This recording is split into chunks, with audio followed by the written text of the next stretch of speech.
Հյուրը շնորհապետական կուսակցության նախագահ Գուրգեն Սիմոնյանն է։ Ողջույն պարոն Սիմոնյան։ Բարև ձեզ։ Շնորհակալ եմ շատ, որ թանկագին ռեսուրսը ժամանակը տրամադրել եք մեզ հարցազրույց իրականացնելու համար։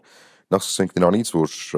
մենք հայտնվել ենք բարդ իրավիճակում, կրկին խոսույթը քաղաքական դաշտում ներկաների եւ նախկինների միջև է գնում։ Նախկինները փորձում են ներկաների միջոցով դաշտում մնալ, ներկաները նախկինների միջոցով, ու այս իրավիճակում հասարակությունը, որի զգալի գուցե ճնշող մեծամասնությունը չի կողմնորոշվում այդ երկուսի միջև, որովհետև երկուսի հետ կապված էլ խնդիր ունի, հարց է առաջանում, արդյոք նորաստեղծ կուսակցություններ ուժեր չեն կարող ձևավորվել, որոնք իրական այլընտրանք կներկայացնեն։ Եա ժամանակ առ ժամանակ հայտնվում են նոր ուժեր, որոնք ասում են, որ հնարավոր է, դաշտը առողջ է եւ կան մարդիկ, ովքեր կարող են զբաղվել քաղաքականությամբ եւ կարող են առողջ այլընտրանք ներկայացնել։ Շնորհապետական կուսակցություն բոլորովին վերջերս է հիմնվել եւ դրա հիմնադիրը դուք եք, կցանկանայի նախ եւ առաջ կարճ ներկայացնել, թե շնորհապետական կուսակցությունը ինչ քաղաքական ուղղվածություն ունի, ինչ գերական նպատակներ է դնում պետականաշինության հարցում եւ գործում եւ ինչպիսին է ձեր վերաբերմունքը հենց սպասվող 2026-ի ընտրություններին։ Շատ հետաքրքիր հարց եք բարձրացնում։ Այո, իրականում ներքաղաքական դաշտը փորձում են բևեռայնացնել եւ այն ուժերը, որոնք հսկայածավալ մեդիա հնարավորություններ ունեն եւ ֆինանսական միջոցներ ունեն, փորձում են կանխակալ ձևավորել այնպիսի ներքաղաքական դաշտ, որտեղ կլինեն իրենց հարմար ընդդիմադիր դասավորվածք, իրենց հարմար խոսույթներ, պատումներ, այդ նարատիվ կոչեցյալը մենք հայերեն պատում ենք ասում, եւ դրա շրջանակում արդյունավետ գործունեություն մղելով կփորձեն վերարտադրվել։ Հիմա նորաստեղծ ուժերի համար բազմաթիվ օբյեկտիվ եւ սուբյեկտիվ խնդիրներ եւ խոչընդոտներ կան, առաջին հերթին, որ նորաստեղծ ուժերը չեն տիրապետում ահռելի մեծ կապիտալի։ Եվ սա օբյեկտիվ է, որովհետեւ եթե նորաստեղծ են եւ իրենք մաքուր են ըստ էության, պետք է հենված լինեն բացառապես հանրային քաղաքացիական օժանդակությունների վրա, ինչպիսին որ շնորհապետական կուսակցությունը կա։ Եվ ժամանակի հրամայականն է, որտեղ ես էլ իբրև հանրային գործիչ եւ քաղաքացի առաջին հերթին Հայաստանի Հանրապետության ինքս իմ եւ իմ ընտանիքի անդամների համար միշտ հարցադրում եմ ունեցել, թե 2026 թվականին գնալու եմ ընտրությունների ում ձայնը ստամ։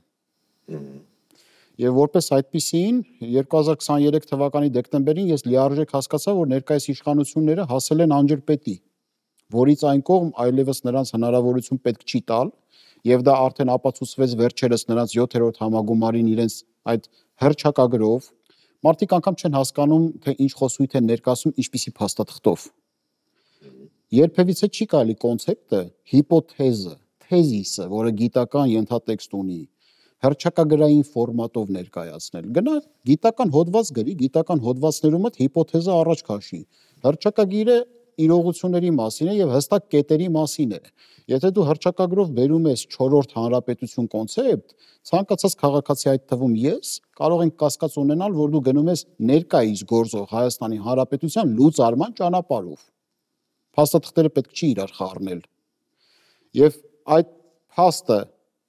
եւս մեկ անգամ շեշտեց այն հանգամանքը, որ ներկայիս իշխանություն հասել է անջրպետին։ 2024 թվականին բազմաթիվ խմորումներ ծավալվեցին, ես փորձում եի հասկանալ, թե քաղաքականություն մուտք գործելով, ես ինքս գիտության մարդ լինելով հանդերձ, վերլուծական հանրային դաշտը թողնելով եւ մուտք գործելով քաղաքականություն, ում հետ պետք է նախաձեռնեմ։ Ստացվեց այնպես, որ անձիկ ովքեր որ վստահության չափաբաժին ունեին ինձ մոտ, զգուշավորություն ունեին, այդ թվում նաեւ զգուշավորությամբ էին փորձում քայլեր իրագործել եւ այլն, գուցե շատ ներողություն եմ խնդրում, միջանկյալ հարց։ Ինչու զգուշավորությամբ։ Նախ ձեր հետ աշխատանքի թե առհասարակ։ Առհասարակ քաղաքականություն մուտք գործելու, որտեղ մենք գիտենք ինչպես է, չէ, միշտ հնդածս ներքաղաքական դաշտը պայմանավորված է եղել։ Ես խիստ կասկած ունեմ, որ 90-ականներին այդ Ղարաբաղ կոմիտե կոչեցյալի process-ները դրսից պերեխվատ են արվել, զավթվել են եւ մի աստիճանակարգ էր ձևավորված, որ քաղաքականության դաշտում արդյունավետ գործ առնվելու առավել եւս բարձր պաշտոնների հնարավորություն ստանալու համար հյուսիսային երկրից, Ռուսաստանից օժանդակություն եւ թույլտվություն պետք է ստանային։ Այդ աստիճանակարգը դրսից էր գալիս բարձրանում, ազգային հանրային աստիճանակարգ չկար կառուցված եւ գուցե դա էր պատճառը, որ մարդիկ մտածում էին, որ միևնույն է տապալված կարող ենք լինել, խնդիրները շատ են, խոչընդոտները ֆիզիկականից բռնած մինչև հոգեբանական ճնշումների չափաբաժինը բավականին մեծ է եւ այլն, զգուշավորությունը բազմաթիվ բաներով կարող է պայմանավորված լինել։ Այնուամենայնիվ ես իբրև հայրենիքի պաշտպանի կարգավիճակից ելնող անձնավորություն, որ չեմ վախեցել անգամ ռազմական գործողություններից, չէի վախենա քաղաքականություն մուտք գործելուց Եվ այդ մարդկանց կամային հատկանիշները եւ ցանկությունները չէին կարող պատճառ հանդիսանալ, որ ես իմ արժեվ դրված նպատակից հետ կանգնեմ։ Այսինքն որոշումը կայացրել եք Ենփունում, երբ հասկացել եք, որ 2026 թվականի ընտրությունների ժամանակ դաշտն այնքան ամայացած է,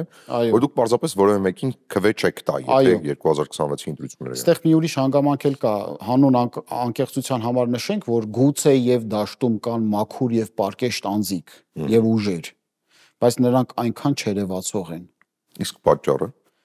Պատճառը նրանց, գիտեք, մեր հանրապետությունում առհասարակ անձերով պայմանավորված է լինում այս կամ այն քաղաքական ուժի հեղինակության չափաբաժինը։ Եթե մի որևէ պարկեշտ անձնավորություն, որը իր անկեղծ մղումներով ցանկանում է մուտք գործել քաղաքականություն, իր ազգուտակին հարևաններին 300 հոգի օրենքով սահմանված նվազագույն նիշը հավաքի կուսակցություն ձևավորի, դա քիչ է, որ հանրային հեղինակություն լինի։ Ես անգամ ինքս չէի մուտք գործի, եթե հազարավոր նամակներ քաղաքացիական հանրությունից չստանայի։ Երբ որ ես 2024 թվականի հունվարին կոչ էի անում հանրությանը, որ եկել է մի իրավիճակ, որ դուք ձեր ծոցից պետք է ծնեք այլընտրանքներ, ես ինքս էլ միտք չունեի այդ այլընտրանքը դառնալու։ Դուք չեք պատկերացնի իմ սոցիալ մեդիայի հարթակները բոլոր եւ այդ թվում նաեւ էլեկտրոնային նամակագրությունը, ֆիզիկական նամակները փողոցում տեսնելու հազարավոր մարդիկ ասում են, եթե դուք մեր ծոցից ծնված եք, դուք էլ ստեղծեք։ Այս դեպքում դու արդեն բարոյական ընտրանքի առաջ ես կանգնում, կամ դու պետք է անես, կամ չպետք է ուրիշին ասես արա, որտեղ մանավանդ որ հանրային վստահության մեծ չափաբաժին կա, եւ դա բոլորս էլ հասկանում ենք, որ 3-4 տարիների ընթացքում մեդիատիրույթում վերլուծական աշխատանք կատարելու ընթացքում ինչքան մեծ հոծ բազմություն վստահություն դրսևորեց իմ վերլուծությունների հանդեպ։ Սա էր պատճառը, որ իդեմս ինձ փորձեցի նախաձեռնել քաղաքական մուտքը։ Եթե լիներ մի ուրիշ կերպար, որը կրկին վստահության չափաբաժնով շատ ավելի մեծ կլիներ եւ այդ վստահությունը կներշնչեր, ես սատարողի կարգավիճակով հանդես կգայի, որովհետեւ գիտակցում եմ, որ չի կարելի անձակենտրոնությամբ պայմանավորվել, թեպետ մեր երկրում անձակենտրոնությամբ է պայմանավորված։ Գուցե եւ դա էր պատճառը, որ 24 թվականի մայիսի 28-ին, երբ որ ես հայտարարեցի իմ մուտքը քաղաքականություն, ահռելի քանակությամբ հանրային աջակցություն ստացա, մարդիկ անգամ դրամական միջոցներով սկսեցին օժանդակել։ 9 ամիս հետո կուսակցությունը կայացավ, մենք 500 հիմնադիր անդամներով հիմնեցինք կուսակցությունը, խիստ գրագետ կազմակերպված փաստաթղթաբանությամբ, անգամ պետական ռեգիստրում մարդիկ տեսել են, թե ինչքան ճշգրտորեն օրենքի տառին համապատասխան փաստաթղթերը կուտակել, հավաքել էինք եւ այդ համբավը արդեն ձեռք էինք բերել եւ դա է պատճառը, որ 2 տարի անընդմեջ եւ 24 թվականին եւ 25 թվականին նոր ձևավորված, նոր մուտք գործած անհատով պայմանավորված ուժը Միացյալ Նահանգների հանրապետական ինստիտուտի ինքից սոցիոլոգիական հարցումներում 1% է ստանում։ 20 տարվա կուսակցություններ կան 0.0 քանի տոկոսներից չեն գալիս այս կողմ։ Եվ գուցե եւ պարկեշտ կուսակցություններ կան պարկեշտ մարդկանց կողմից ձևավորված, որ 0.0 մեջ են։ Եվ այս տարվա իրավիճակով մեր ներքին ուսումնասիրությունը ցույց է տալիս, որ մենք շատ ավելի բարձր վստահության քվե ունենք Հայաստանի Հանրապետությունում, բայց լավ գիտակցելով, որ շատերը չեն ճանաչում դեռ։ Իդեպ, մի եւս կարևոր հարց. ինչ կա գրված կուսակցության կանոնադրության մեջ քաղաքական ուղղվածության մասով, որ լայն հասարակությունը պիտի իմանա։ Ինչ տեսակ կուսակցություն է շնորհապետականը եւ ինչ գաղափարական ուղղության է անում։ Մենք աճ կենտրոնամետ կուսակցություն ենք, այսինքն աճ նշանակում է աճ կողմնորոշումը ազգային արժեհամակարգ, մշակույթ, պատմական, այսինքն մեր ինքնության վրա հիմնված կուսակցություն, որը ձգտում է եւ ունի բաղադրիչներ ժողովրդավարական, ազատական արժեհամակարգի։ Այսինքն շնորհապետական կուսակցությունը միայն ժողովրդավարությունը որպես այդպիսին, որպես ամորֆ իրավիճակ չի ընկալում, այլ ժողովրդի կապիտալիզացիան, կապիտալացումը ինստիտուցիոնալ մակարդակի վրա։ Օրինակ տեսեք, քաղաքացիական պայմանագիրը իզմեր չհայտարարեց, կարող են ենթադրել, որ այդ կուսակցությունը առհասարակ որևէ գաղափարախոսական հենք չունի։ Շատ ճկուն է, ասում է։ Դե, այսպիսի մի փիլիսոփական հարց կա, եթե դու ամեն ինչ ես, ուրեմն դու չկաս։ Ուրեմն դու ոչինչ ես։ Ուրեմն դու ոչինչ ես, այո։ Այսինքն դու պետք է քո մաշկի գույնը այնուամենայնիվ ասես, դու ով ես, որ իմանանք քեզ հետ ոնց խոսենք։ Ազգային արժեհամակարգ, ազգային ինստիտուտներն են, հայ ընտանիքը, մանկությունն ու մայրությունը, ընտանիքի ձևաչափը, մեր արժեհամակարգը, եկեղեցին, մշակույթը, հազարավոր տարիների պատմությունը եւ մեր հաղթանակած պատմությունը, մեր պահանջատիրությունը, մեր հայ ժողովրդի իրավունքները, այդ թվում նաեւ Արցախահայերի իրավունքները եւ առհասարակ արժանապատվությունը հայ մարդու, ստեղծագործ հայ մարդու, այն հայի տեսակը, որը հեղինակավոր անձանց եւ պատմաբանների հիշատակություններին են, ոչ թե մենք առօրյայում երբեմն կարող ենք տեսնել ու հասկանալ, թե ինչքան անջրպետ կա այդ իրողությունների եւ այն ընկալումի, որ պետք է իրականում լիներ։ Սա պետական քաղաքականության ձախողման հետևանքն է, որտեղ պետականաշինությունն ու ազգակերտումը ձեռք-ձեռքի բռնած երևույթներ են։ Ազգը կերտում է պետություն, ինքնին ազգ ասելով, երբ որ հասկանում է քաղաքական ինստիտուտներով հագեցած հանրույթն է, որ պետականաստեղծ ջիղով է օժտված, սեփական ճակատագիրը ինքնուրույն տնօրինելու կամքով պայմանավորված, ձևավորում է ինստիտուտները ձևավորում է այդ նույն ազգին, կրթական կոմպոնենտով, մշակութային չափորոշիչներով։ Մենք այդ ցիկլը անցել ենք վերջին 30 տարիների ընթացքում։ Մեր ազգը սինուսոիդայով է ընթանում։ Գիտեք ինչ, կյանքում կոնստանտ կարգավիճակ չկա։ Ինչպես կա պրոգրես, այնպես էլ կա ռեգրես։ Հիմա եթե մենք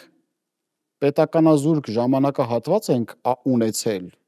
դա ստացվում է, որ մենք ազգ կարգավիճակից ռեգրես ենք ունեցել դեպի էթնիկականություն։ Էթնիկականությունը մշակութային քաղաքակրթական պատկանելություն ունեցող հանրույթի մի զանգված է, որը սեփական քաղաքական ինստիտուտներ կայացնելու ջիղով օժտված չի։ Այդ դեպքում ժողովուրդը ով է։ Ժողովուրդը ընդհանուր մեծ պետական համակարգի մեջ մի քանի էթնիկականություններից բաղկացած հանրույթն է, որտեղ կա հեգեմոն տիտղոսակիր ազգ։ Հիմա մենք համապատասխանում ենք, շատ ներողություն, համապատասխանում ենք այդ ձևաչափին ժողովրդի, որտեղ մեզ շատ են վերջին շրջանում ժողովրդականացնում եւ տպավորություն է ստեղծվում, որ այդ էթնիկական պատկանելությունը ինչ որ փուլում սկսում է լողոզվել հաշվի առնելով այդ թվում նաեւ պետական տարբեր պաշտոնյաների հայտարարությունները, այդ թվում նաեւ օտար պետությունների ղեկավարների պաշտոնյաները եւ անգամ սպառնալիքները Հայաստանի Հանրության հասցեին։ Հայաստանի ժողովրդականացումը վնասում է Հայաստանի ազգային արմատների։ Գիտեք, ես երբ որ ազգային շահի արդիականացման հիմնախնդիրները դիսերտացիայի վրա աշխատում էի, կոնցեպտների շուրջ խորացել եմ ժողովուրդ, народность եւ ազգ, նացիա, նացիո բառերի սկիզբը։ Միևնույն պատրիարխի կողմից ծագում ունեցող էթնիկական մեկ ընտանիքի գաղափար ունեցող հանրույթները, որոնք որ գենետիկական եւ մշակութային ընդհանրություններ ունեն, մի կարևոր բաղադրիչով են օժտված, որը որ ուղղակի համախմբված հանրույթի, որը ինչպես ասում են տարբեր բաներով կարող է ընդհանրություն ունենալ, օրինակ կրոնով կամ լեզվով, բայց շատ էպիկական մտածելակերպով ընդհանրություններ չունենան։ Տարբերվում է մի հատկանիշով։ Իրենց արդարության ընկալման սեփական մոտեցումներով, դա միֆամտածողությամբ պայմանավորված է, արքետիպային նշանակություն ունի, այսինքն էպիկական մտածելակերպը հեքիաթները այդ թվում, ինչ հեքիաթներ են պատմվում այդ ժողովրդի մեջ, պատումները, ասույթները, այո, անգամ լեզուն մենք որ շփվում ենք, ինչ ա մեզ հարազատ դարձնում, որտեղ մենք միևնույն երևույթների նույն բառով ենք։ Շատ հաճախ մեր մեջի կոնֆլիկտներն էլ հայերեն լեզվի ընկալումներով է պայմանավորված, երբ որ մենք հոմանիշներով ենք փոխարինում կամ ասված բառը մարդը այլ կերպ է ընկալում։ Հիմա դրան էլ կանդրադառնանք, բայց քանի որ հեռու չգնանք, սա բացատրեմ։ Այդպիսի հանրույթները մի կարևոր հատկանիշով են օժտված։ Իրենց արդարության գիտակցմամբ սեփական ինստիտուտներն են կայացնում, որտեղ այլոց արդարությունները իրենց համար անարդար են։ Եվ այդպիսի հանրույթները նախընտրում են հանուն իրենց արդարության պաշտպանության համար իմահ գնալ անգամ սխրանքների աներևակայելի եւ աներևույթ։ Գերմարտկային ուժ գործադրելով կարողանում են հաստատել պետություն եւ մեր էպիկական մտածելակերպի մեջ կա, չէ, Հայկ Նահապետը, որը հայերի հայրն է ըստ էության, տիտանյան բելի կայսրության նկատմամբ հաղթանակ տանելով ահռելի գերտերություն է հաղթում իդեմս բելի, ձևավորում է հայկական պետականություն, թորգոմատան պետականություն, սա էպիկական մտածելակերպով, ինչպես Յունգն էր ասում էր անհիշելի ժամանակներից, այն ժամանակներից, երբ որ պատմագիտությունը եւ այլ գիտակարգեր, գիտաճյուղեր ճշմարտությունը մեզ չեն հասցնում,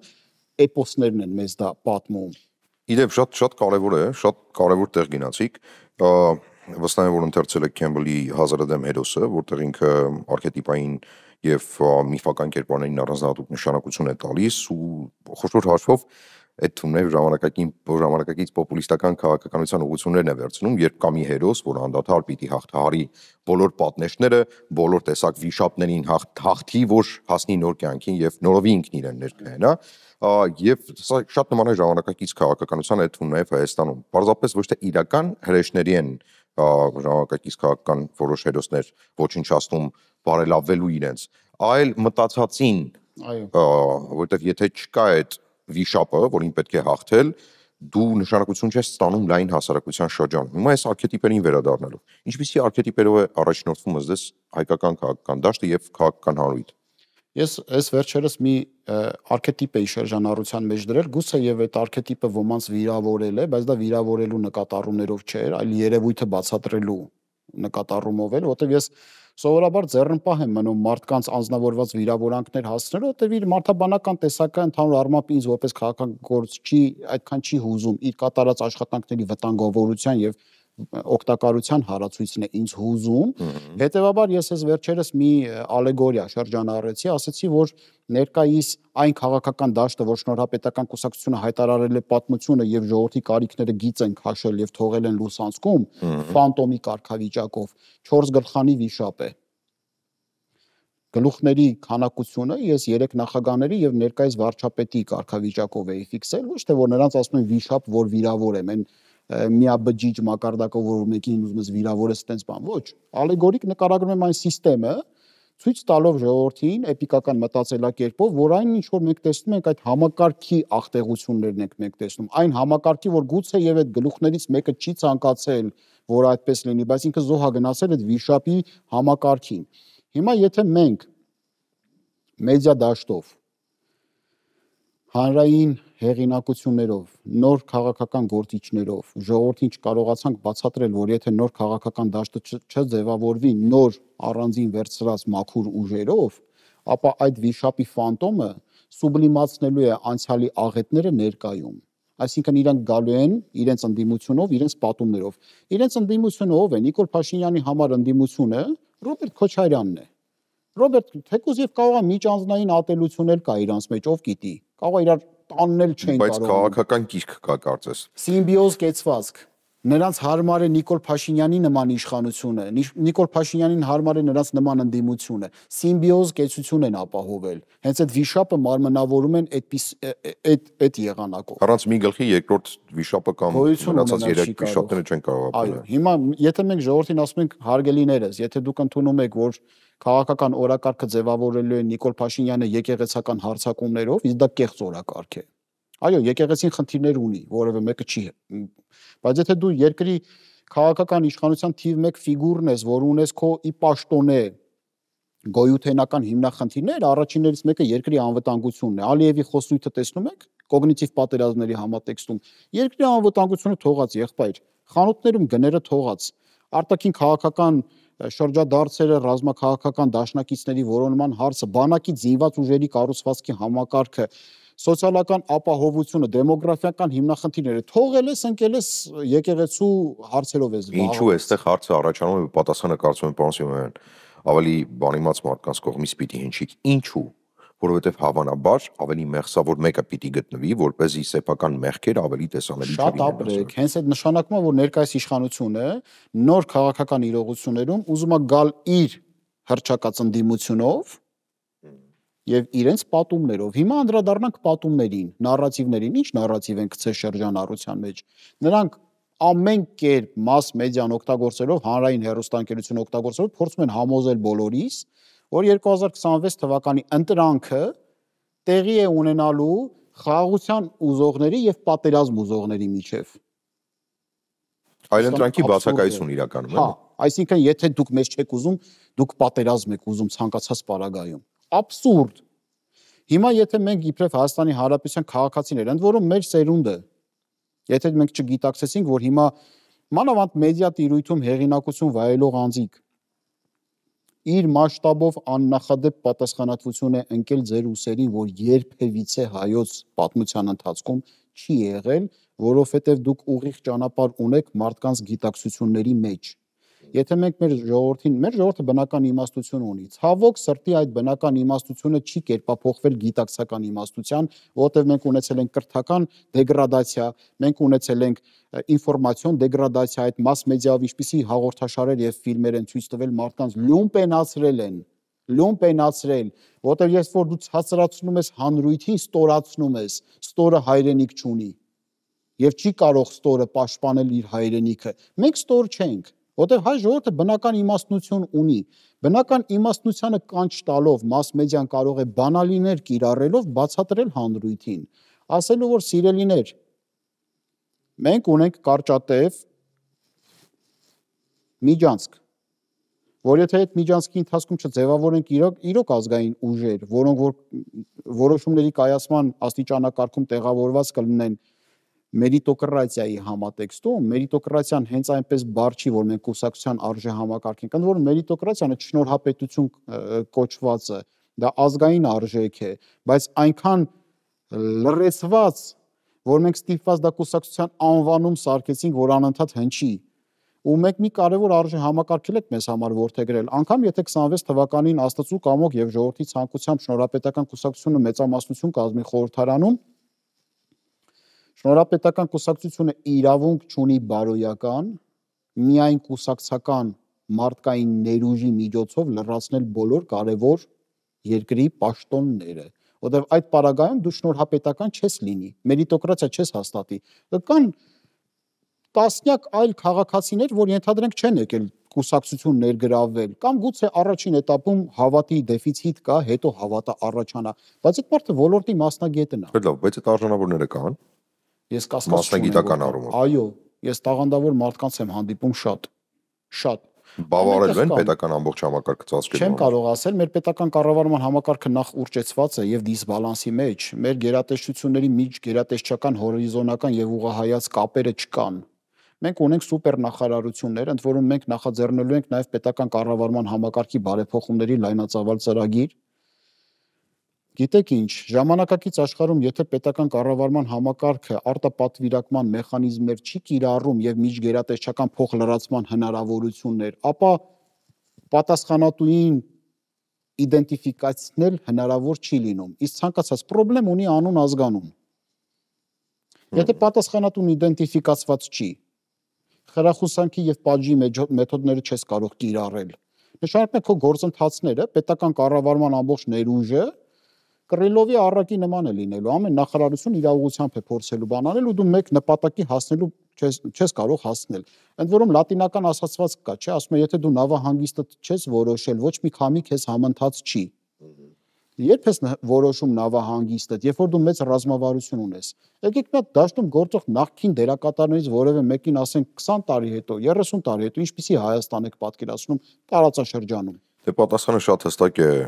մեր օրերում արդի քաղաքականության մեջ իրավիճակները այնքան արագ են թվում նաև աշխարհական փոփոխվում, որ դու 20 տարվա պլան անգամ Ամերիկայի Միացյալ Նահանգները չկիրառում, բայց այս ուղղությունը շատ կարևոր է, պարոն Սիմոնյան, որովհետև Երջո գալով արդեն ընտրություններին եւ վաղ թե ուշ բոլոր կուսակցություններին, հուսամ որ մեր հասարակությունի վերջո այդ գիտակցությանը գալու է թիմերին հարցնելու ինչ ռազմավարություններ ունեն, վաղ թե ուշ հարցնելու են ռազմավարական ինչ ուղղություններ եք դիտարկում արտաքին քաղաքականության մեջ, ինչ վեկտորներ են լինելու, բազմավեկտորը լինելու, միավեկտորը լինելու, ինչպես եք պատկերացնում հարաբերությունները այսպես կոչված ավանդական դաշնակցի հետ խորհրդային միության փլուզումից հետո իր հաջորդ Ռուսաստանի Դաշնության արդյոք պատկերացնում եք Հայաստանը եվրոպական ընթացքի մեջ թե ամեն դեպքում համարում եք որ տարածաշրջանային քաղաքականությունը տեղին է,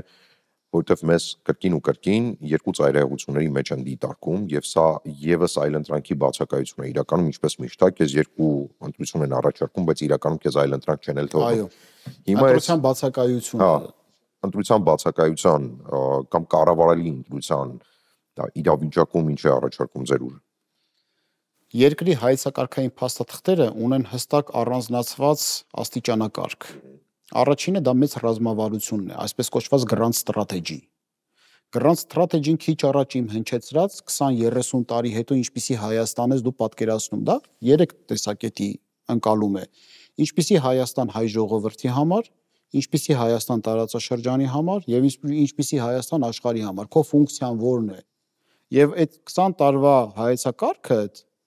5 կետից կարա բաղկացած լինի։ մեծ կետից, որոնք նյութական եւ ոչ նյութական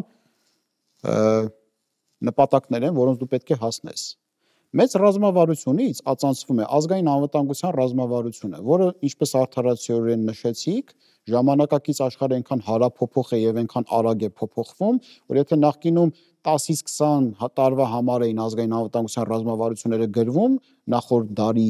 80-ականների ժամանակահատվածում, ապա հիմա 2 տարվա համար է գրվում ազգային անվտանգության ռազմավարություն։ Դրա ներքևում գտնվում է ոլորտային ռազմավարություններ, որոնք պետական կառավարման համակարգ, որոնք ազգային անվտանգության ռազմավարությամբ պայմանավորված ոլորտային ռազմավարությունները պետք է խիստ տրամաբանությամբ շարադրված լինեն։ Ոլորտային ռազմավարությունից արդեն մարտավարական փաստաթղթերներ են լինում եւ գործի վրա իմպլեմենտացիան։ Մենք ձախողում ենք իմպլեմենտացիայի մեջ։ Հայ ժողովուրդը կարողանում է պլանավորել, բայց իրագործելու մեջ ենք տապալվում, որտեղ իրագործելու մեջ ջանք է պետք թափել։ Կոպիտ ասած քրտնել է պետք, աշխատել։ Մենք աշխատանքի խոսողներն ու զանգ կախողներն են։ Այո, զանգ է պետք կախել։ Հիմա այդ զանգ կախելու համար մարդիկ պետք է հասկանան, որ աշխատանքը ունի գիտական բացատրություն։ Տրամաբանական, միմյանց հաջորդող գործողությունների ամբողջականություն, որի վերջնարդյունքում ծնվում է հանրային կամ մասնավոր բարիք։ Եթե մենք այդ բանաձևով նայում ենք աշխատանք կոնցեպտը, պետական կառավարման համակարգում այդ հոգնողները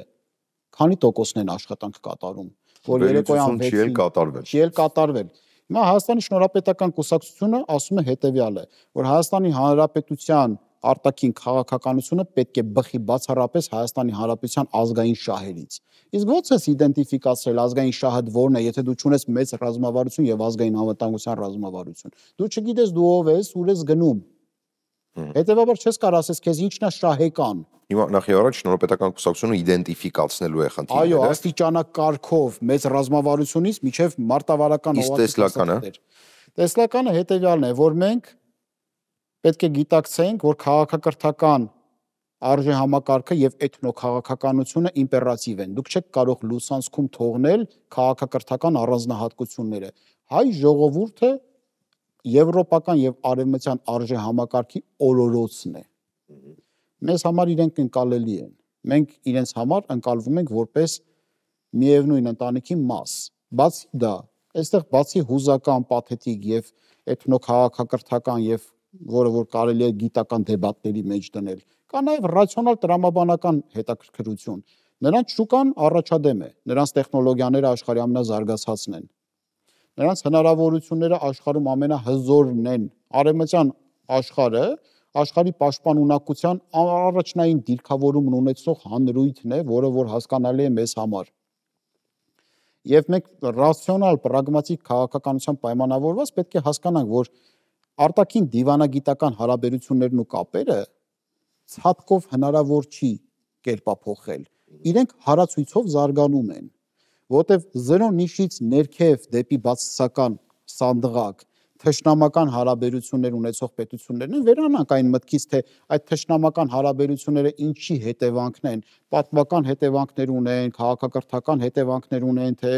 սխալ ռազմաքաղաքական գործողությունների 30 տարի չարված գործի կամ որովայնապաշտ քաղաքականությամբ նրանց ապակողմնորոշելու կամ նրանց մղելու, որ քեզ դիտարկեն որպես թշնամի։ Փաստը այն է, որ քեզ դիտարկում են որպես թշնամի, եւ նրանց գործողությունները քո նկատմամբ թշնամական են եղել։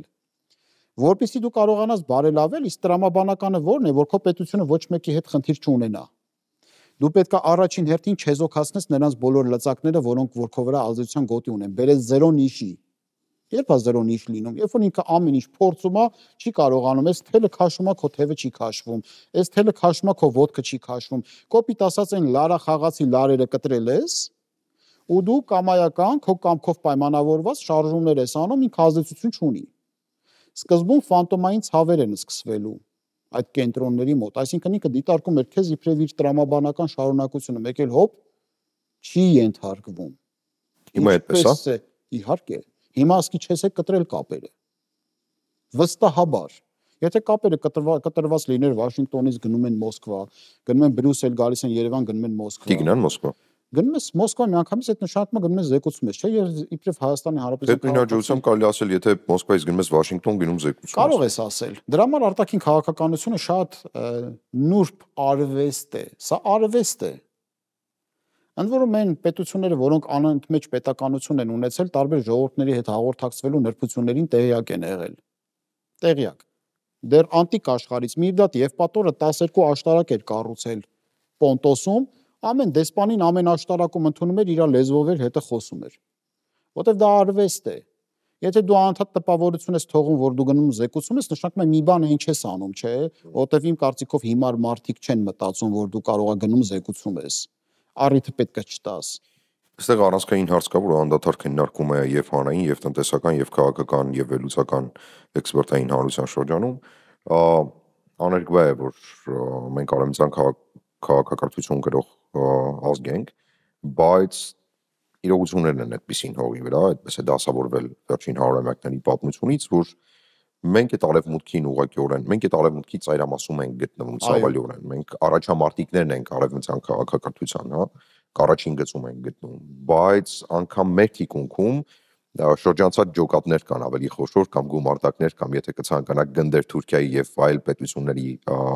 մուսուլմանական պետությունների տեսքով,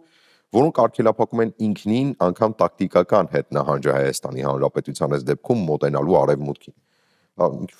Պատկերավոր ներկայացրել, պարզ ասած Հայաստանի Հանրությունը ճանապարհ պիտի նախ գտնի ֆիզիկական հասնելու արևմուտքին։ Ինչպիսին է այդ ճանապարհը Թուրքիայի միջոցով հայ-թուրքական սահմանի բացման, Վրաստանի միջոցով, որը ինքնին վերջին շրջանում ռեգրեսիա ապրել Եվրոպայի հետ հարաբերություններում, թողնի այլ երրորդ երկրի միջոցով, որովհետև եթե ուզում ես արևմտյան լինես եւ ուղիղ առևտուր անես, դու պիտի ունենաս լոգիստիկա, որովհետև հիմա էլ ամբողջ աշխարհում պատերազմը լոգիստիկ հանգույցների համար է գնում։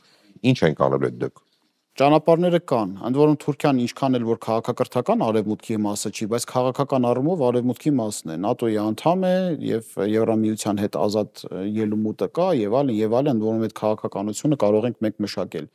Ճանապարհները լոգիստիկ առումով հնարավոր է կազմակերպել, բայց հայ ժողովուրդը լինելով արևմտյան քաղաքակրթության օրորոցը միայն կրողը չենք, որ չստացվի մենք ենք նրանց կրում, այլ նրանք են ձևավորվել մեր ծոցից։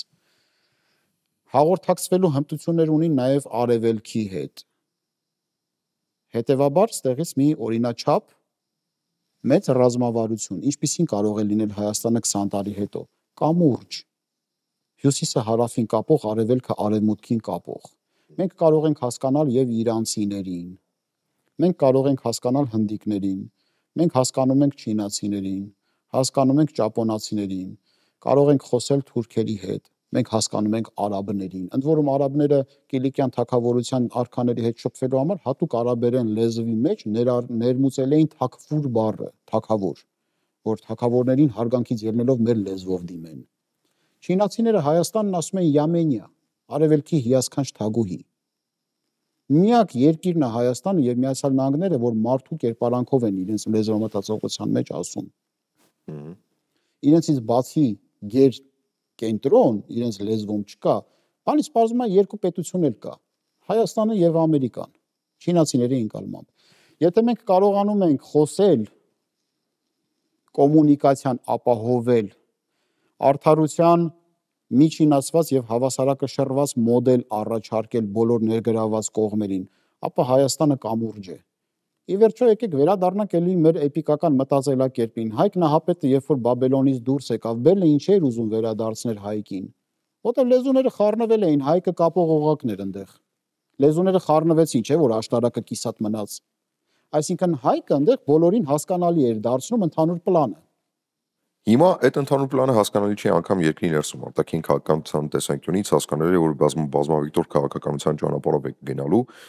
կամուրջ դառնալու, իսկ ներքին քաղաքականության մասը, որովհետև այստեղ էլ լեզուները իրականում խառնված են։ Թվում է թե ալեգորիաները կարելի է միայն արտաքին քաղաքականության, մի Բաբելոն էլ Հայաստանի քաղաքական դաշտն է, որը կիսատ է մնացել։ Հիմա այս պարագային բազմաթիվ հարցեր են հնչում, նոր ուժերը, որոնք գալու են դաշտ, ինչ են առաջարկելու ներքին կյանքում, արդյոք լինելու են սահմանադրական փոփոխություններ կամ նոր սահմանադրություն, բայց արդեն միտված կիսանախագահականի, նախագահականի, խորհրդականի, արդյոք լինելու են այնպիսի բարեփոխումներ, որոնք ամբողջ պետության տրամաբանությունն են փոխելու եւ ինքնի նկատմամբ վերաբերմունք, որովհետեւ խոշոր հաշվով Նիկոլ Փաշինյանը ինչ է անում, ինքը ըստ էության դաշտում միակ քաղաքական ուժն է, լավ թե վատ, այս արդեն ձեր եւ մյուս քաղաքացիների գնահատականն է, միակն է, որ հստակ ամբողջական ծրագիր է ներկայացնում, ինքը ասում է մենք գնում ենք Եվրոպա, ինչպես իրենց հռչակագրի տեքստում են նշել, մենք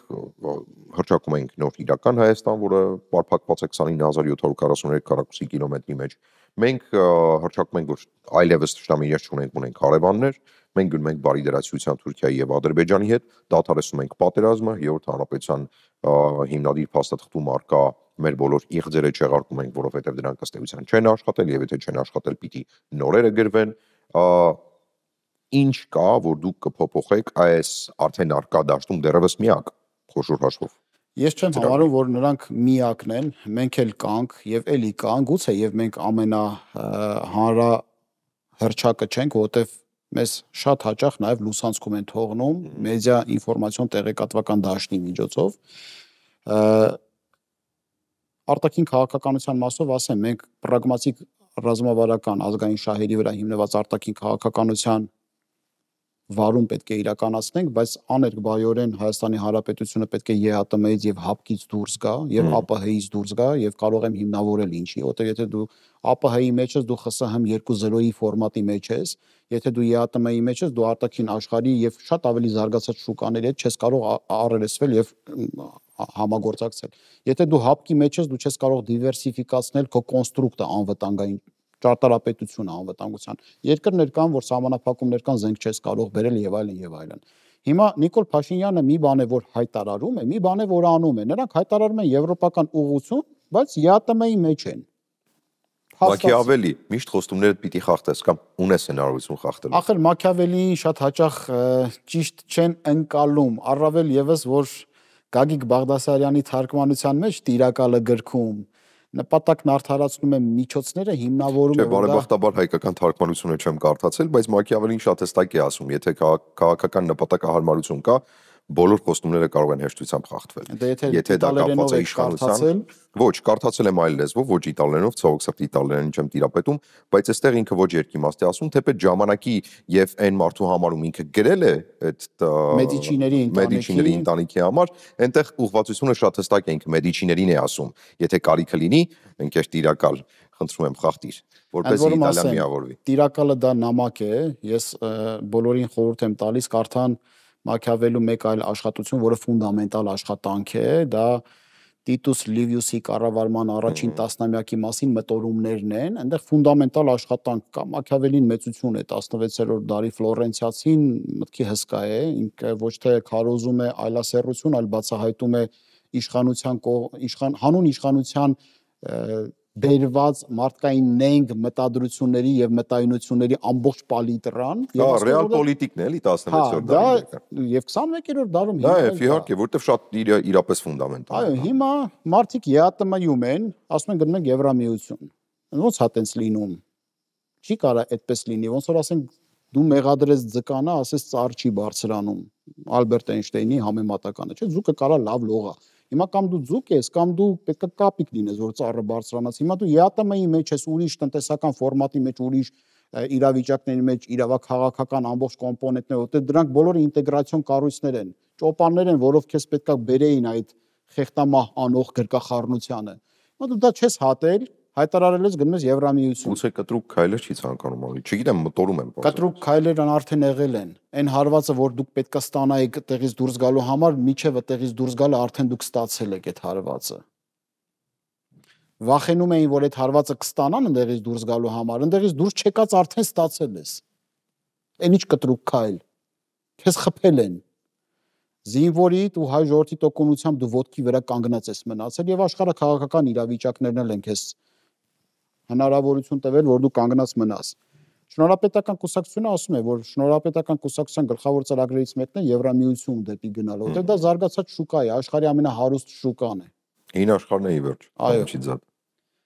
Եվ ասեցին քիչ առաջ այդ ռազմաքաղաքական դաշինքների հատումը, որ պետք է վիրահայտական մեթոդներով անել։ Ներքաղաքական դաշտում բոլոր տեսակի դիլեմաները գալի հանգում են նրան, որ մենք չունենք ստրատեգիական ընտրանի Հայաստանի Հանրապետությունում։ Քավլիցի մենք մեզ էլ չենք հրճակում ստրատեգիական ընտրանի, որտեղ ստրատեգիական ընտրանին դա ռազմավարական շքեղություն է, որ հզոր պետություններն են իրենց թույլ տալիս։ Մարդիկ կասեն, անընդհատ ասում եք ռազմավարական ընտրանի, այդ ո՞րն է։ Մարդ արարածը ունի արժեշահային համակարգի աստիճանակարգ։ Այն մարդկանց համար, այն քաղաքական գործիչների համար, որ անձնական շահերը կամ խմբային շահերը գերակայում են ազգային շահերին, նրանք ստրատեգիական չեն։ Ստրատեգիական ընտրանին ազգային արժե համակարգի վրա հիմնված մրցունակ կրթություն ստացող եւ ամբասիր հետագիծ ունեցող անհատներն են, որոնք աստիճանակարգից օգտվելով բարձրանում են վերին, առաջին օղակի առաջնորդներ են դառնում, լիդերներ։ Այդ աստիճանակարգը փշրված է եղել եւ չի էլ եղել նոր անկախ Հայաստանի Հանրապետությունում։ Մենք պետք է փորձենք դա կերտել, որ մեր գնալուց հետո փոշիները չբարձրանան էլի վերև, այլ լինեն հավասարարժեք մարդիկ, արժանիների էլիտա, որ ես իբրև քաղաքացի գնալուց հետո գնամ ծերանամ մի հասարակարգում, որտեղ իշխանությունները պատշաճ են։ Պատշաճ։ Այո, սահմանադրական փոփոխություններ Հայաստանի Հանրապետությունում պետք է լինեն, որտեղ Հայաստանի Հանրապետության ներկայիս սահմանադրությունը անկախության հռչակագիրը մերժած սահմանադրության հարացույցով է պայմանավորված։ 95 թվականին խիստ կենտրոնաձիգ նախագահական սահմանադրություն ներմուծելը դա դիվերսիա էր ընդդեմ հայկական անկախության, հայոց անկախության Լևոն Տեր-Պետրոսյանի կողմից իրականացված, որովհետև անկախության հռչակագիրը հստակ սահմանում է, որ հայ ժողովրդի անունից խոսալու իրավունք ունի Գերագույն խորհուրդը։ Նախ 95 թվականի սահմանադրությամբ հռչակագրով պայմանավորված ինստիտուտն է լուծարվել։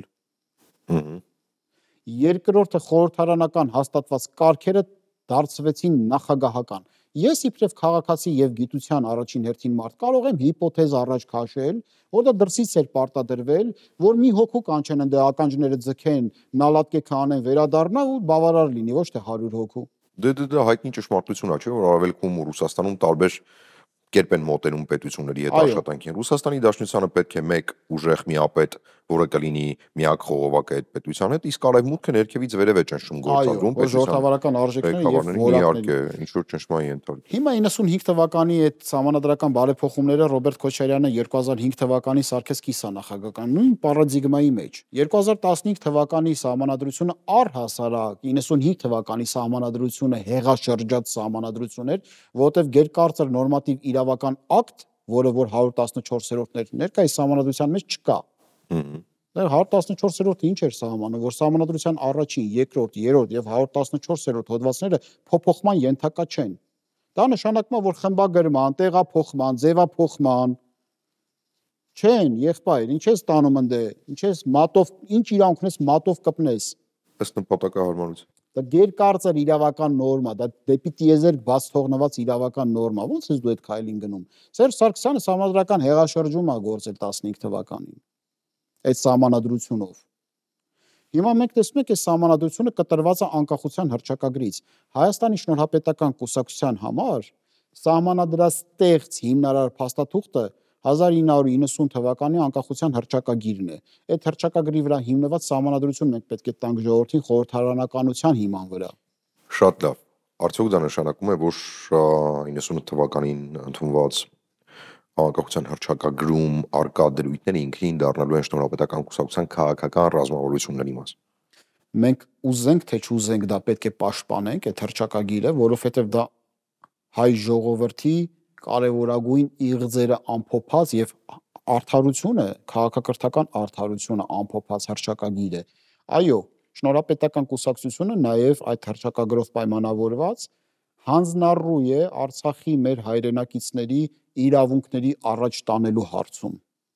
որտեղ եթե մենք Արցախը համարենք Ադրբեջանի տարածք, ես դες ասեմ ինչ կլինի։ Մոտ ժամանակներում Ադրբեջանը մեզ օկուպանտ, ցեղասպան, էկոլոգիական աղետներ հասցրած հանրապետության կարգավիճակ է մեզ տալու եւ այսօր Հայաստանում ծնված այն թորնիկները, որ պապիկները ուրախանում են նրանց ծնունդով, շալակելու են մի պարտք, որը իրականում պարտք չէին։ Բայց արդեն ճանաչված է, պարոն Սիմոնյան։ Ո՞վ է ճանաչել։ Նիկոլ Փաշինյանն է ճանաչել։ Այո, Նիկոլ Փաշինյանը, որ համարվում է ամբողջ աշխարհի կողմից Հայաստանում լեգիտիմ իշխանություն։ Հայաստանի Հանրապետությունը չի ճանաչել։ Հայաստանի Հանրապետությունը որպեսզի ճանաչի, Նիկոլ Փաշինյանը իր խմբակցությունով հարցը պիտի մտցնի խորհրդարան, խորհրդարանը պիտի հաստատի,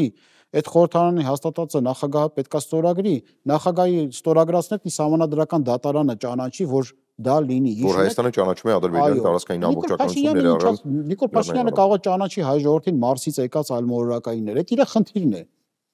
Իր խնդիրն է մասնավոր։ Իսկ այդ դեպքում 2026-ին ընտրություններում հաղթանակ տոնելու եւ մեծամասնություն ձևավորելու պարագայում ինչպես է շնորհապետական կուսակցությունը վարվելու արդեն արկա փաստաթղթերի հետ, որտեղ վերցնենք վերջին 5-ամյա փաստաթղթային միջազգային փաստաթղթային բազան, նոյեմբերի 9-ի փաստաթուղթ, դրանից հետո եւս երկու փաստաթուղթ, որոնք Ռուսաստանի հովանու ներքո են կնքված, Պրահայի համաձայնությունները, որոնք փաստաթղթեր չեն դարձել ի վերջո, բայց արդյունք են ունեցել հողի վրա, 2023-ի իրողությունները եւ արդեն 2025-ին Վաշինգտոնում օգոստոսի 8-ին ստորագրված փաստաթուղթը, որը փաստ է արձանագրված եւ համապատասխան օրգաններին հանձնված է ԻՊԱ։ Երկու փաստաթուղթ կա։ Նոյեմբերի 9-ի փաստաթուղթը եւ այս տարի օգոստոսի փաստաթուղթը։ Նոյեմբերի 9-ի փաստաթուղթը ինքնալուծարված է, ինքնադենոնսացված, որովհետեւ առնվազն այդ փաստաթղթի երկու կողմ փաստաթղթի հիմնարար կետերը խախտել են Բերձորի Միջանցքը կտրելով եւ Արցախը հայաթափելով։ Այդ չկա այդ փաստաթուղթը, վերջ։ Շնորհապետական կուսակցությունը պարտադիր չի վերկանա հայտարարի, ասի նոյեմբերի 9-ի փաստաթուղթը չկա, ինքը չկա։ Այսինքն եթե այս գործողություններն էլ չեն հայտարարում, ավտոմատ համարում են, որ չկա։ Դե որտեվ այդ փաստաթուղթը հիմնելու հիմքը չկա, Արցախը հայաթափված է։ Միջանցքը չկա, Արցախը հայաթափված է, կողմերը ներգրաված չեն եւ այլն եւ այլն։ Թրիփի հետ կապված շնորհապետական կուսակցությունը կփորձի շարունակել աշխատել ենթակառուցվածքների ապաշրջափակման հարցով, բայց միայն եւ բացառապես Հայաստանի Հանրապետության լիիրավ ինքնիշխանության սահմանադրա իրավական, այսինքն այնտեղ անխոչնդոտ երթևեկության մասին խոսք լինելու մասին չի։ Այնտեղ դու հատել ես Հայաստանի Հանրապետության սահմանը, Հայաստանի Հանրապետության օրենքով սահմանված անցումը պետք է կատարես։ Եթե այնտեղ դու կտեսնես տրաֆարետի վրա գրված 90 կմ/ժ արագություն, դու իրանք չունես 120 բացես։ Իսկ անխոչնդոտ նշանակում է, որ ինքը ինչ ուզենա կարա անի։ Ուզենա թրջկոտելով կգնա։ Ինչ կուզենա կանի, դու պետք է մշտադիտարկես, էլի, մարդկանց ուղեղի հնարավորությունները այդքան է, որ անխոչնդոտ չի նշանակում, դու մշտադիտարկում ես, հա, մշտադիտարկեցիր, տեսար հանցագործություն է անում։ Կանգնել է ճանապարհի մեջտեղը, զենքը հանել, աչուձախ կրակում է, սադրում է, քո գործողությունները եղբայր, խոչընդոտում ես։ Եթե խոչընդոտում ես, արդեն անխոչընդոտ չի։ Ինչ վերաբերում է կանխաստորագրած այն դրույթներին, որը որ Ադրբեջանը կանխաստորագրել է միջև հիմնական փաստաթուղթը, դա միջանկյալ փաստաթուղթ է, որը իրավական նշանակություն չունի միջազգային իրավունքի տեսակետից, որտեղ միջազգային վերջնական խաղաղության դաշնագիր չի, պայմանագիր չի։ Նա եթե ելնենք այն տրամաբանությունից, որ Նիկոլ Փաշինյանը իր քաղաքական խմբակը թրջկոտում է ամեն օր, ասում է, որ խաղաղություն ենք բերել Հայաստանի Հանրապետության համար, այդ դեպքում երեկվա Իլհամ Ալիևի հայտարարությունները ո՞նց ընկալենք, որ Սևանը իրենցն է։ Ձեռ է կառնում Հայաստանի Հանրապետության քաղաքանրությանը։ Հիմա խաղաղությունը։ Մենք հստակ հասկանում ենք, որ Ադրբեջանի հիմնարար պահանջներից մեկը,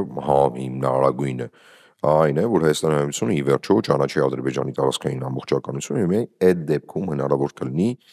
լիիրավ երկկողմ միջպետական խաղաղության պայմանագիր կնքել, թեպետ մինչև այսօր բազմաթիվ իրավագետներ ասում են ինչպես կնքել խաղաղության պայմանագիր մի երկրի հետ, որի հետ առհասարակ պատերազմ չի ունեցել կամ պաշտոնապես պատերազմ չի հայտարարվել, թեպետ այդ չի էականը։ Մյուս կողմից էլ հենց դրանից է բառացիորեն Անկարան ակնարկում կախված հայ-թուրքական սահմանի բացումը։ Ինչպես եք վարվելու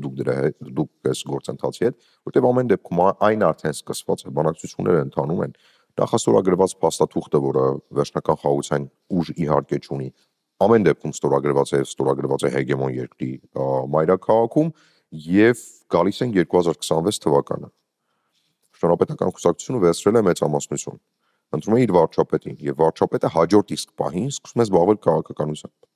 ինչպես ներքաղաքական, այնպես էլ արտաքին քաղաքական։ Առաջին գործողությունները ընտրվելու պահին, ինչպիսին են լինելու, ինչպես եք վարվելու։ Ինչ վերաբերում է Թուրքիայի պահանջներին, գիտեք ինչ, եթե պահանջը հետեւյալն է, որ կամ մենք ձեզ այրում ենք, այդ տարածքը վերցնում ենք, կամ դուք ինքնահրկիզվում եք եւ մենք բացում ենք այդ տարածքը, բովանդակային առումով նույն բանն է։ Եթե այդ երկիրը շահագրգռված է ենթակառուցվածքների ապաշրջափակման հայ ժողովրդի իրավունքները հարգելով, նրանք կապաշրջափակեն։ Եթե նրանք հակված չեն հայ ժողովրդի իրավունքները ոչ մի պարագայում հարգելու եւ բիրտ գործողությունները անեստեզիայով գործողություններով են ուզում փոխարինել, ապա դա նշանակում է, որ մենք ինքնախապեյության մեջ ենք։ Թուրքիայի նկատմամբ այլ լծակներ է պետք կիրառել։ Իսկ դուք արևմուտքի հետ կարողացել եք դաշնակցային հարաբերությունների այնպիսի մակարդակ ստեղծել, որ Թուրքիայի նկատմամբ ֆորս մաժորներ կիրառեք այլ պետությունների ներուժով պայմանավորված, նրանց ռազմաքաղաքական շահերով պայմանավորված, որոնք ժամանակի ընթացքում համընկել են մեր ռազմաքաղաքական շահերի հետ։ Ինչ վերաբերում է Ադրբեջանին, մենք էլ ենք ճանաչում նրանց տարածքային ամբողջականությունը, բայց որ տարածքներով, վիճելի տարածքներ կան։ Եթե դու ցեղասպանություն ես իրականացնում Լեռնային Ղարաբաղում, եւ հետո մեզ հայտարարելու ես, որ մենք 30 տարի օկուպանտ ենք եղել, էկոլոգիական վտանգներ ենք արել ու ցեղասպանությունը մենք ենք իրականացրել, դե կներես, իմ թորնիկը քեզ պարտք չունի վճարելու, այ մարդակեր։ Մենք կճանաչենք ձեր տարածքային ամբողջականությունը, բայց եկեք մտածենք որ տարածքներով։ Եթե դու Սևանի նկատմամբ հավակնություններ ունես, Շիրվանի վրայից եկել ես հայկական լեռնաշխարհ, եղբայր։ Քո տարածքը Քուր, Արաքս, Աբշերոն, Շիրվանն է, ով ես դու։ Ինչ ենք անելու, երբ որ գանք իշխանության։ Առաջին հերթին պետական կառավարման կառուցվածքը փոխվելու է առաջին որոշմամբ։ Երկրորդ որոշմամբ պետական կառավարման նոր փոխակերպված կառուցվածքի բարձրաստիճան պաշտոններում նշանակվելու են ոլորտի լավագույն մասնագետները, որոնք պարտադիր չի, որ շնորհապետական կուսակցությունից լինեն։ Նրանք ստորագրելու են մեր ռազմավարության տակ միայն եւ նպատակամետ աշխատանք են իրականացնելու այդ ռազմավարությունը կյանքի, եթե չկարողացան փոխարինում են մեկ այլ պրոֆեսիոնալով եւ այլն եւ այլն։ Մյուս քայլով ազգային ժողովին իշխող խմբակցության նախաձեռնությամբ ձևավորվում է այլընտրանքային արդարադատության ժամանակավոր հանձնաժողով, դա լյուստրացիան է, որտեղ ներգրավվելու են Հայաստանի Հանրապետության եւ Սփյուռքի բարձրաստիճան իրավաբաններ, իրավագետներ, մասնագետներ, պրոֆեսիոնալներ։ Նրանք ունենալու են հետեւյալ խնդիրը. 1990 թվականից մինչև 2026 թվականը Հայաստանի Հանրապետության ներքաղաքական դաշտում գործող քաղաքական ուժերի եւ քաղաքական անձանց քաղաքական գնահատական տալու հիմնական հանգամանքը, որի վերջնանպատակը լինելու է արդարության լիակատար հաստատումը Հայաստանի Հանրապետությունում առայժմ քաղաքական համակարգում, որովհետև քաղաքական ուժեր կլինեն, որոնք որ կարգելվեն նրանց գործունեությունը Հայաստանի Հանրապետությունում, դա ոչ Գուրգեն Սիմոնյանն է որոշել, ոչ էլ խմբակցությունը, պրոֆեսիոնալներն են որոշելու։ Քաղաքական դերակատարներ կլինեն, որոնք որ пассив ընտրական իրավունքից կզրկվեն, ոչ միայն իրենք, այլ նաև իրենց տղան, երեխաները, իրենց թոռները անգամ, որ անուղակի ազդեցություն պապիկը չունենա ապակառուցողական իրողությունների վրա։ Այնուհետև տեղի է ունենալու կապիտալի ամնիստիայի հիմնախնդիր, որը որ էլի լուստրացիայի միջոցով պետք է լինի, կապիտալի լուստրացիա, որովհետև կապիտալիստական հասարակարգ տեղափոխված կոմունիստական հասարակությունը համաժողովրդական ունեցվածք ուներ, որը մասնավորեցվել է անհատների կողմից։ Երբ որ արդարությունը մենք կվերագտնենք, իմ կարծիքով դա ամիսների հարց կարող է լինել։ Ներքաղաքական դաշտում կտիրի լիակատար անդոր եւ այդ անդորի պայմաններում սերմեր կցանենք պարարտ հողի մեջ, որպեսզի կարողանանք նոր քաղաքական դաշտը ստեղծել։ Մեր ռազմավարական առաջնային հիմնախնդիրներից մեկը լինելու է պաշտպանական անվտանգային քաղաքականությունը, այսինքն համապարփակ անվտանգության մեթոդների կիրարկումը Հայաստանի Հանրապետությունում, զինված ուժերի տոտալ ռեֆորմը կադրային եւ ինստիտուցիոնալ, դրան զուգահեռ կրթական տոտալ ռեֆորմ կադրային եւ ինստիտուցիոնալ, որի աշխատանքները հիմա մենք ծավալում ենք ռազմավարական առումով։ Եթե մենք կարողանանք դա անել արդարության վերականգնում եւ կրթական բաղադրիչի եւ պաշտպանական անվտանգային համակարգի լիակատար փոխակերպում, մենք կստեղծենք հիմք Հայաստանի Հանրապետությունը ռելսերի վրա դնելու։ Ռազմավարական գործընթացներից Հայաստանի Հանրապետությունը պետք է դադարեցնի ԵԱՏՄ-ում եւ հապկում իր գոյությունը որպես մշտական անդամ եւ ԱՊՀ-ից պետք է անպայման մենք դուրս գանք։ Եվ այդ իրավիճակում, երբ որ դու ճոպաններ չունես, կախված չես որևէ բանից, պրագմատիկ քաղաքականության իրականացում արտաքին աշխարհում, փորձել մուտք գործել ԵԱՏՄ, որովհետև մենք կկարողանանք ստեղ մարդիկ կարող են ասել դու ցնցումների մեջ ես ընկնելու, հիմա էլ ես դու ցնցումների մեջ։ Հիմա էլ լարսը փակում են ֆուրերով, քո ծաղիկները մնում փչանում են ճանապարհի վրա եւ այլն եւ այլն։ Մինչդեռ դու կարող ես հզոր պետությունների շնորհիվ միջանկյալ շուկաներ որսալ, այդ թվում նաև դեպի Հնդկաստան։ Ինչի միջանկյալ շուկաներ, որովհետև մեր արտադրանքը այդ պատշաճ մակարդակը չունեն։ Իսկ մեզ պետք են տեխնոլոգիաներ, հոսքագծեր, որ դու կարողանաս քո արտադրական հնարավորությունները այն մակարդակի բարձրացնես, որ անգամ սպառման շուկայում բարձր էկոլոգիական նշանակության արտադրանք ունենաս։ Այսօր ես եւ դուք մտնում ենք խանութ, օգտվում ենք սննդամթերքից, որը լիակատար վստահություն չի ներշնչում, որ դրանք բարձր մակարդակի ձևավորված, ստացված պրոդուկտներ են։ Այդ ցածկը պետք է կարողանանք իրագործել։ Իսկ ինչ չեն իրագործում։ Ես դրան էլ եմ անգամ ինքս ինձ հետ մենակ մնալուց մտածում, ինչն է պատճառը։ Որտեվ դա պահանջում է ահռելի մեծ քանակությամբ աշխատանք, վախենում են այդ աշխատանքի տակ մտնեն։ Մենք չմոռանանք, որ շատ դեպքերում զանգ կախողների խնդիրը ամենասուրն է դրված Հայաստանում։ Վախենում են աշխատել։ Ասում եմ, անսահման շնորհակալ եմ, որ ժամանակ գտաք։ Եկաք, որովհետև այս շրջանում ժամանակը իրապես միշտ է ամենաթանկ ռեսուրսը թեպետ ժամանակը, եւ հուսամ, որ բարբերաբար հանդիպելու այս արդիական հարցերը քննարկելու հնարավորություն կունենանք։ Սիրով։ Յուրաքանչյուր շնորհապետական կուսակցության նախագահ Գուրգեն Սիմոնյանին, մնացեք մեր եթերում։